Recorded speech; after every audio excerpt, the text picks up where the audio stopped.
就光说那些什么被告或者被害的家属闹，就能把你闹死。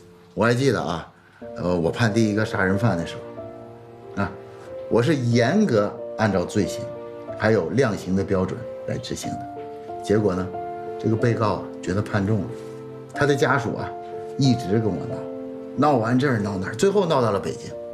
后来啊，我又判了一个杀人犯。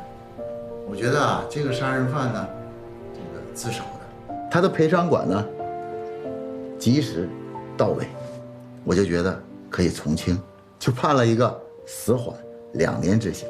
结果怎么样？我又被闹了。这回肯定是被害人的家属在闹吧？对，没错。这家属啊，认为我拿了人钱了，骂我是贪官，骂我是狗官。哎呀，不把我闹死，他都不罢休。就那一刻啊，哎，法官的那个心呐，那个，哎呀，怎么说呢？那个承受啊，我就觉得我怎么能选择这一行？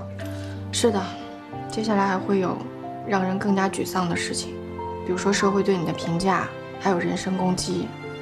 所以每个重罪案在审判之前或者审判之后，法官的压力真的都是很大很大很大的。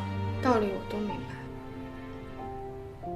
可是我还是觉得我是在亲手杀人，我特别害怕我自己会后悔。我到时候后悔说，我本来可以给他一个无期，或者说可以给他个死缓什么的，但是我……哎呀，这不是你小马在判，你是代表社会、代表人民、代表法律在判。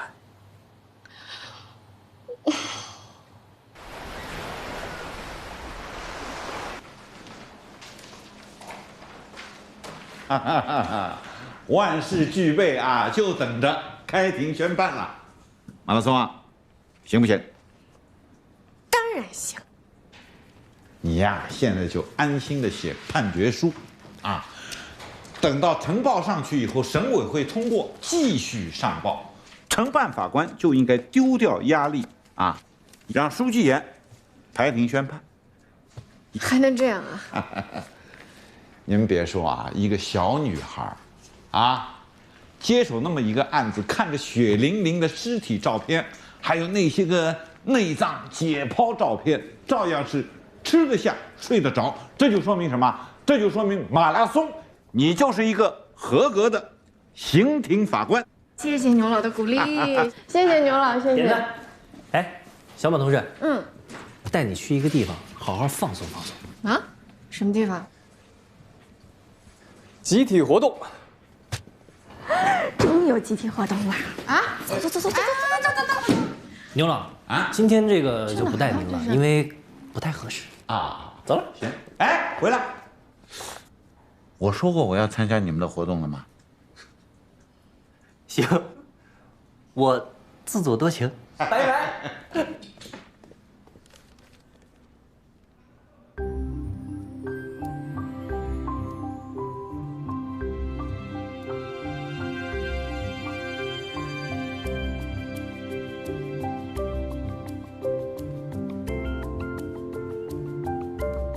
请看牌。天黑请闭眼。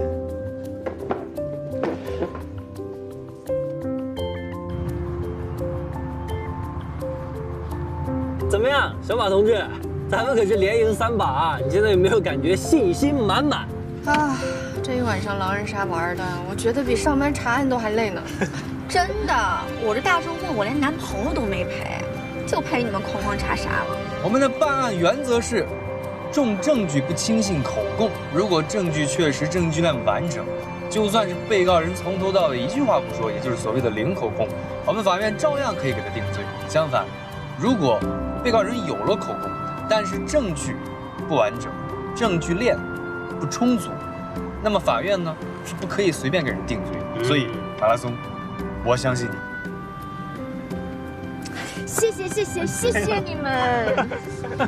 你们放心，有你们在背后支持着我，我一定不会让人小看的，一定不会。我们正义的女侠终于又回来了。哎，这么着啊，那个小马同志晚上请吃火锅啊。我什么时候说的我要请吃火锅了？大伙刚才可都听见了啊！听见了。吃火锅，吃火锅。行，吃火锅，开吧，开吧，开吧。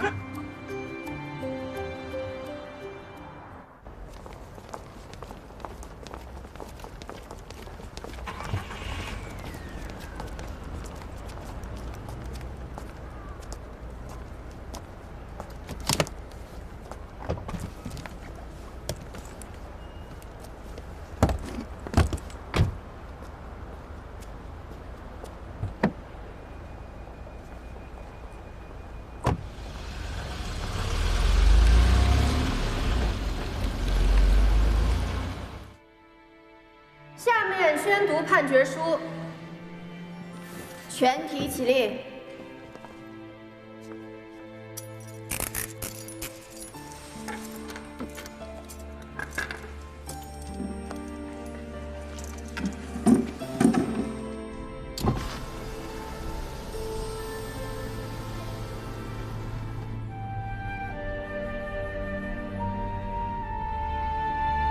被告人熊建林在庭审中，虽然能如实供述犯罪的基本事实，但其对被害人实施侵害过程中，被害人并无持续反抗，而被告人熊建林在强奸未遂的情况下，为了进行报复和逃避法律制裁，杀害了被害人，且在关键证据的审理中，拒不吐实，百般狡辩，妄图避重就轻，属性质极其恶劣，手段极其残忍，社会影响极坏，罪行极其严重，依法应予严惩。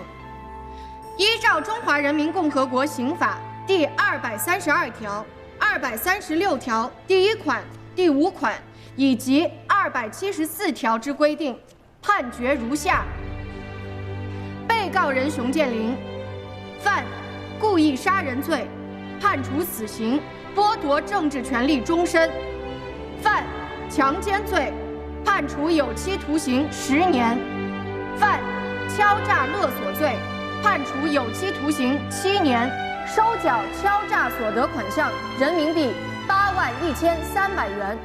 数罪并罚，决定执行死刑，剥夺政治权利终身。现在闭庭。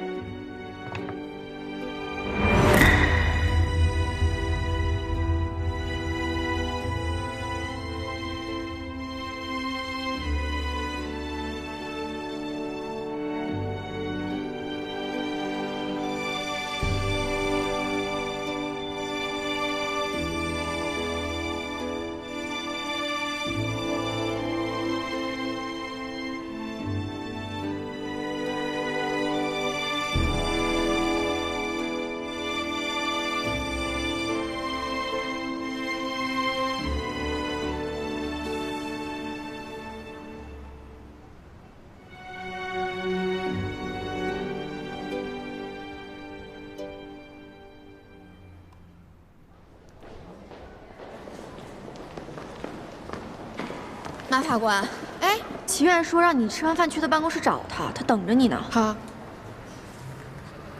是不是最高法的死刑核准下来了？应该是吧，这都半年了。好，我知道了，谢谢。行，我走了，拜拜。祈愿，哎，是个最高法核准吗？是啊，所有的卷宗还有核准的文书呢，都已经送到你们刑一庭了。真的要执行了？这说明啊，你们判得好啊，经得起上级法院法官的审核，罪责刑相适应，火候把握的到位啊。根据刑诉法的规定啊，这个下级人民法院接到最高人民法院的死刑命令以后呢，应该在7日内交付执行。所以啊，你有很多的工作需要做，很多的程序呢还需要走。马拉松，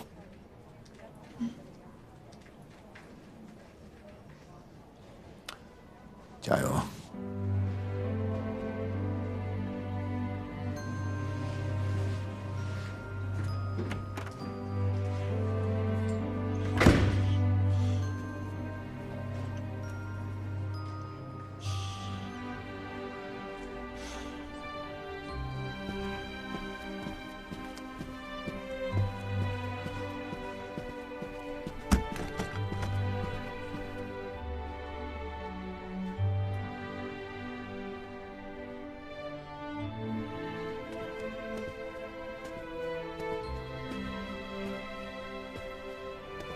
小马，哎，牛老，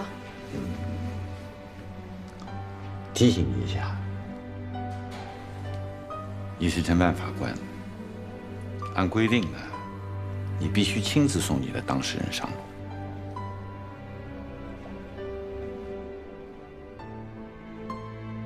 牛老，你要不要说的那么详细啊？你是不是存心吓唬我呢？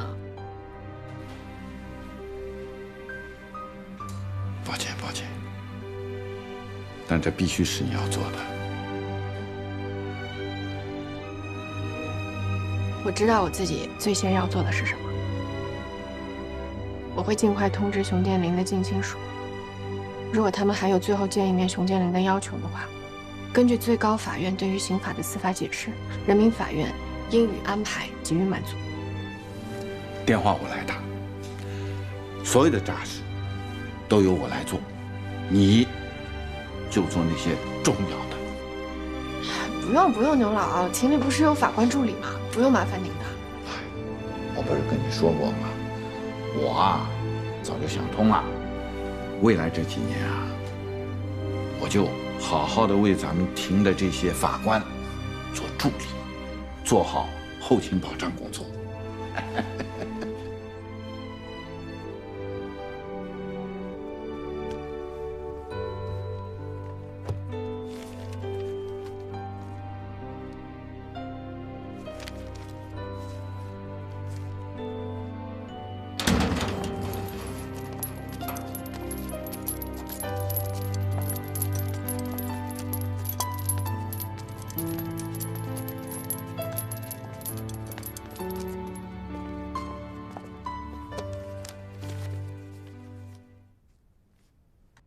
山南省高级人民法院执行死刑命令书，其刑自第69号。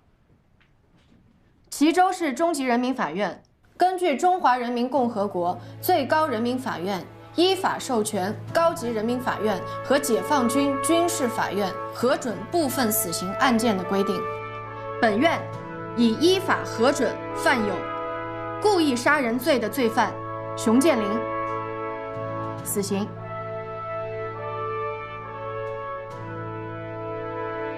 熊建林，根据最高法院相关的司法解释，你在刑前有最后一次会见亲属的权利。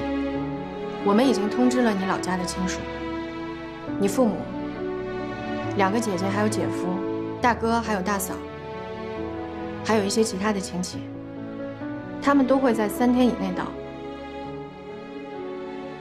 你有什么想说的话，想要交代的后事，这2天想想好。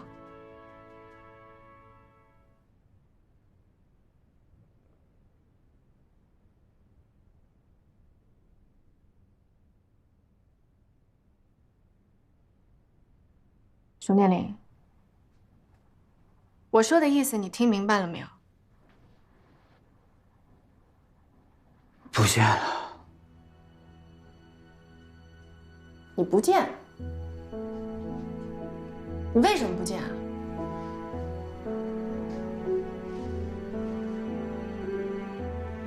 不想见。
什么？熊建林，你说你要见你的父母是吗？我要见我爸，见我妈。好。他搞什么搞？临时给我们派活儿，就这事儿你也能听他的？这位同志，我觉得我们还是应该答应他，让他见一下他的父母。车队必经那几条城市道路，定时要进行红绿灯管制的，在这儿耽误时间久，到时候时间点可就卡不上了。我明白，我非常非常的理解，但是我依然觉得我们应该让他见一下他的父母。这位小马同志啊，你们做法官的都这么任性吗？这不是任性，是人道。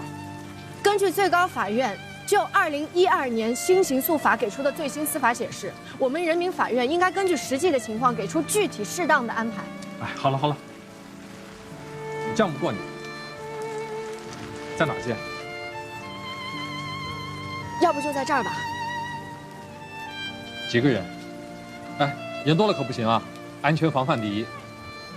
按照规定的话，不应该超过2个人，那就让他们自行商量，派哪2个人过来作为家属的代表，好吗？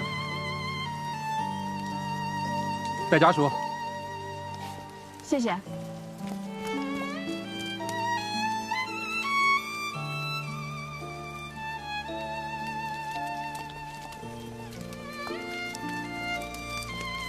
儿子，小弟，儿子，警察同志，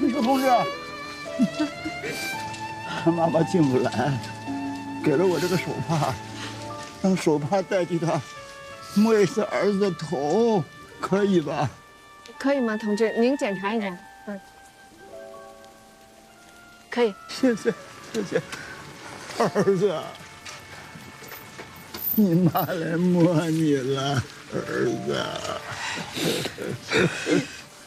你妈来摸你了，小弟。哎，大伯，这是听你妈打的你，你不孝啊！大伯，好了，会见结束。小弟，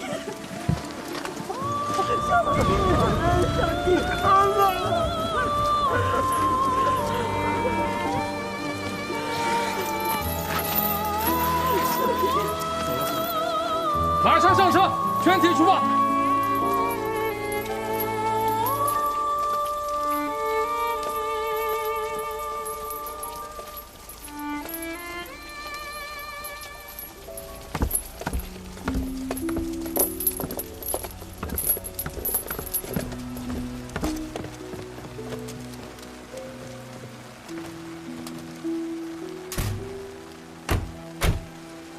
上车。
押上车。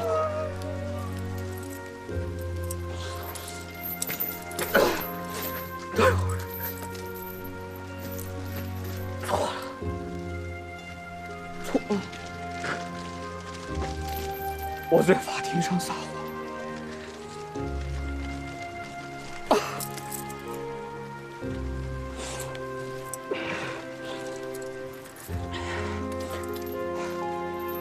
不要做了，有些话我得说清楚。我确实那一天就是想杀了他，我是故意杀人，我在法庭上撒谎，对不起，对不起大家。带走。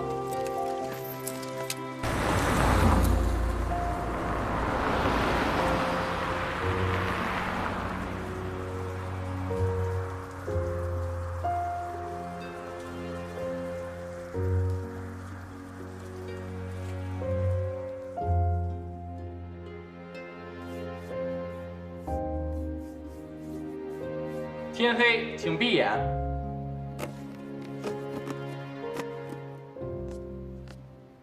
狼人，请睁眼。杀他吗？杀他吗？请确认。杀他，杀他，杀他！杀他，杀他！杀他！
喂，秦然。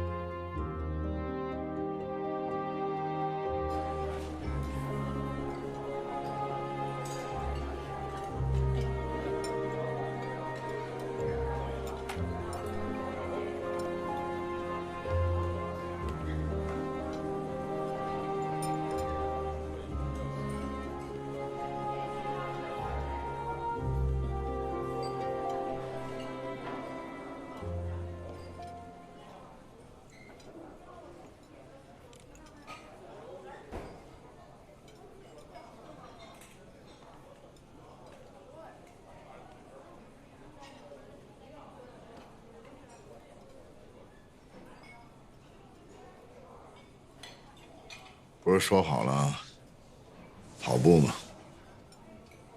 怎么没来啊？忘了？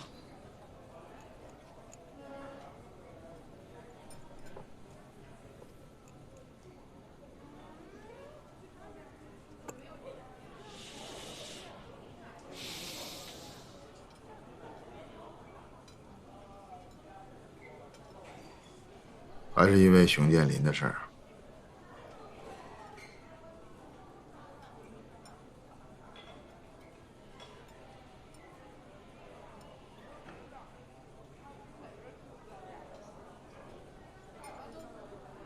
我昨天想了一个晚上，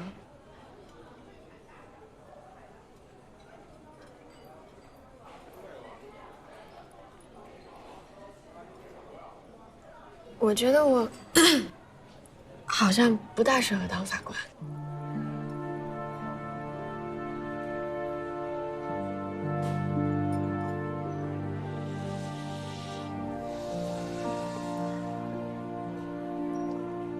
你不适合当法官，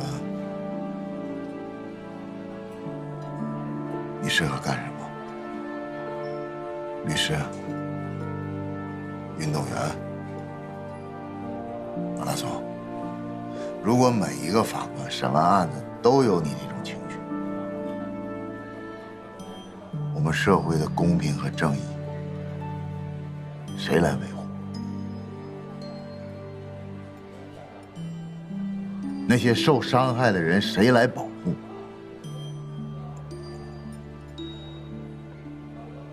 你别忘了，你曾经跟我说过，你有梦想。我希望我看到的马拉松是那个充满热情、充满激情的马拉松，是有梦想的马拉松，而不是一遇到困难就退缩、就逃避的马拉松。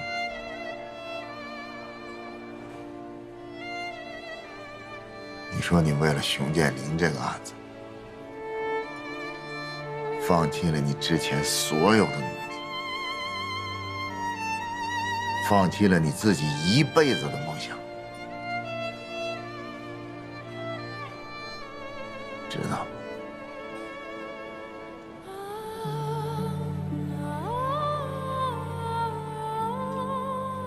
我希望你勇敢的面对这一切，这才是真正的马拉松。一直跑下去，永不停歇。马拉松，你因为这个案子，如果是这一辈子真的过不去这一个坎儿，那么我也理解你。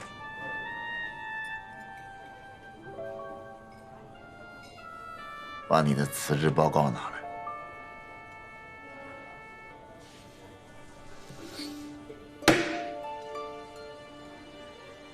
我批。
现在开庭。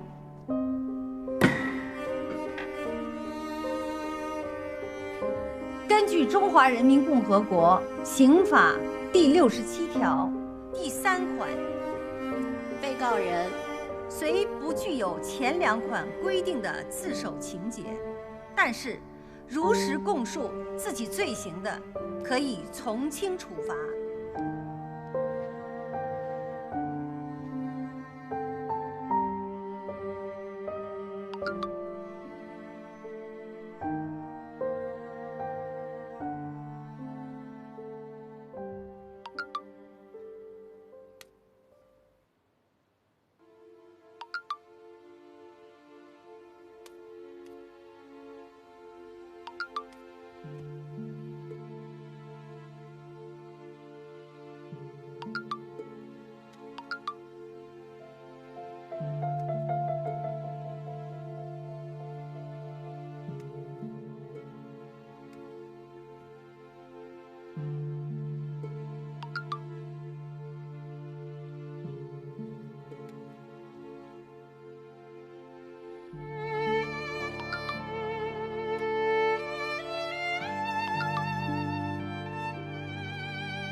非要迎风向前。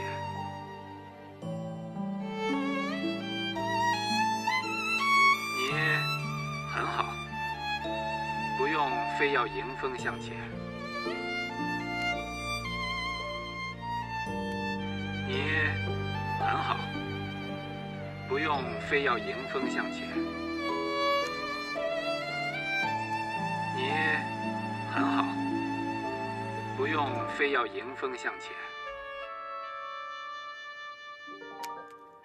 你很好，不用非要迎风向前。你很好，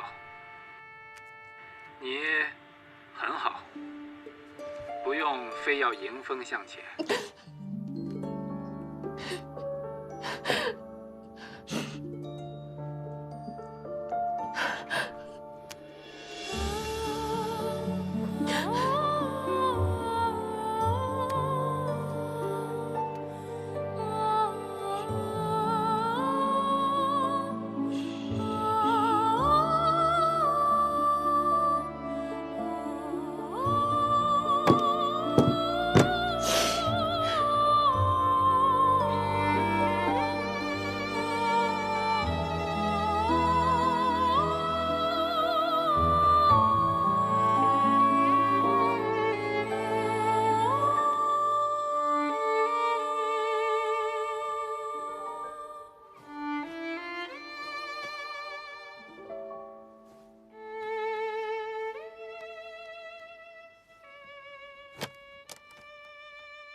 吴书记，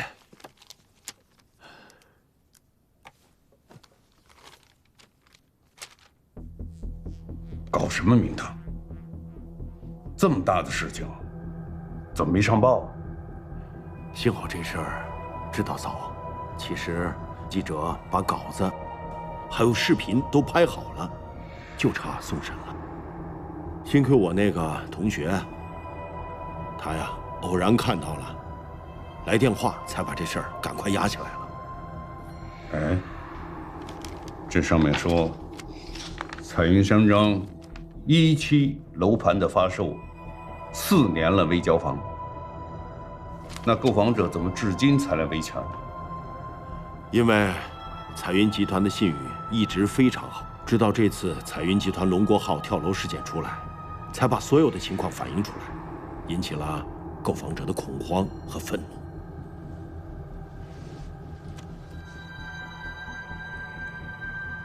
马上通知下去。今天下午3点，全体常委和所有有关部门开会讨论此事。知道了。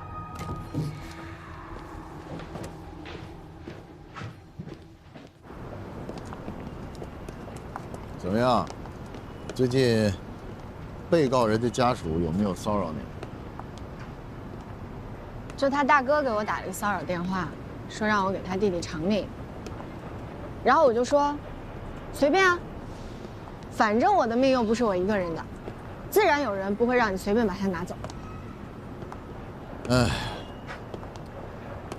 我第一次啊，被这个当事人威胁的时候，害怕的要命，2天多都没睡好觉。你不害怕吗？当然怕。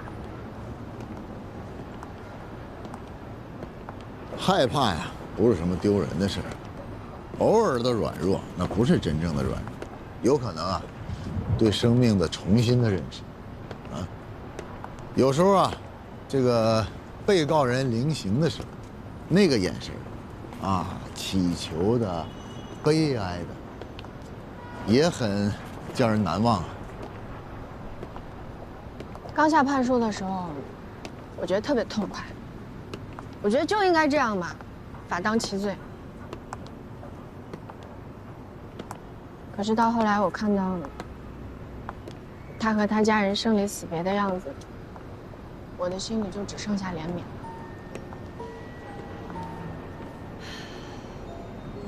一个再凶残的死刑犯，他在面对亲人的时候，也是会展现出人性最最脆弱的一面。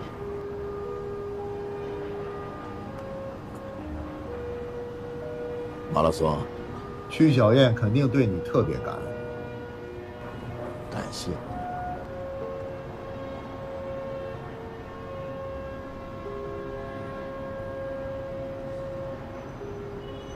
嗯。哎，曲然，我有的时候一直在想，你说我们法官起早贪黑，路途奔波，我们来到法院，究竟是为了什么？难道就是为了多杀几个人？难道我们的青春和才华就没有更好的去处了吗？说，接着说，都说出来，没准啊就轻松了很多。唉，后来我想通了，我想到民国法学家吴金雄先生的一段话，在他自传里的一段话，他说：“我在人生的舞台上，只是扮演着法官这样一个角色。每当我判一个人死刑的时候，我就会在心里秘密地祈求他原谅我这么做，因为我判他的刑，只是因为这是我的工作，而非我的意愿。”啊，他还说过一段话，他说：“也许这个人有罪，但是唯有完人，才能向罪人扔石头。但是在这个世界上，完人是没有的。这个世界上完人是没有的，你怎么想？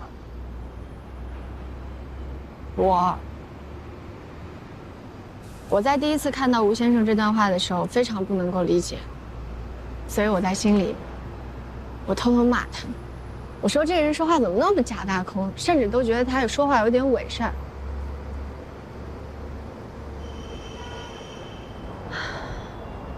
但是后来，我发现吴先生说的这段话说的真的是太好，直戳我的心坎。因为这就是人性。是啊，这本书啊，我也看过。我是这样想的：虽然法官啊，他不是个完人，但是呢，社会啊想叫他做代表，向这个邪恶去扔石头，这才是一个法官应有的担当。他并不是啊，我们非得要硬着头皮去判他死刑，而是好多人的手握在一起，要惩罚他。只不过呢，我们法官被推到了前边，手里啊握着这个刀把。但是呢，你别忘了，还有很多人的手在握着我们法律呀、道德呀、社会秩序呀、人心所向啊，等等。我想，只有这样，才能阻止邪恶；只有这样，也许才能维护住我们社会的公正和公平。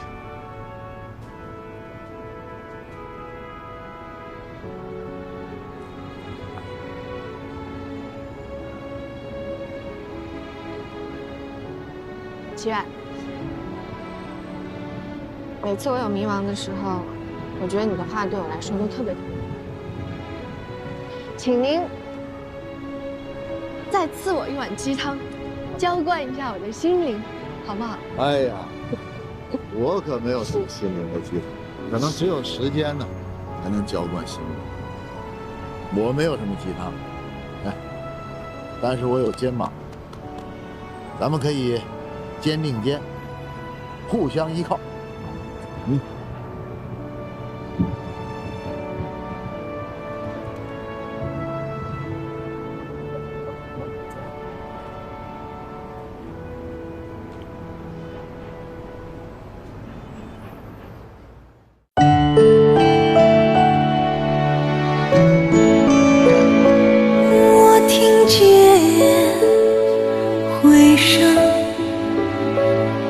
来自上古和现